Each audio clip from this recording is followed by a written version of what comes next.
Palazzo pant নিয়ে চলে এসেছি, সুন্দর একটা পিস নিয়ে। তো আমার পালাজো প্যান্টের ঝুল আছে 36 ইঞ্চি, আর আমি ওপরে 3 ইঞ্চি রেখেছি এক্সট্রা। এটা আমি বেল্টের জন্য রেখেছি, ভেতরে ফোল্ড করে দেবো।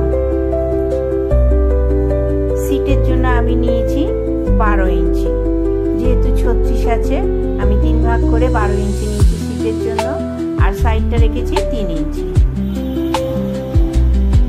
কোমরে নিয়েছি 11 ইঞ্চি, হিপ সাইডটাও আমি 11 ইঞ্চি নিয়ে নিলাম সিটের সমানে। এবারে আমি এটাকে কেটে নিচ্ছি, কেটে নিয়ে সেলাই করে আপনাদের দেখাচ্ছি কত সুন্দর একটা পালাজো খুব সহজে রেডি হয়ে যায়।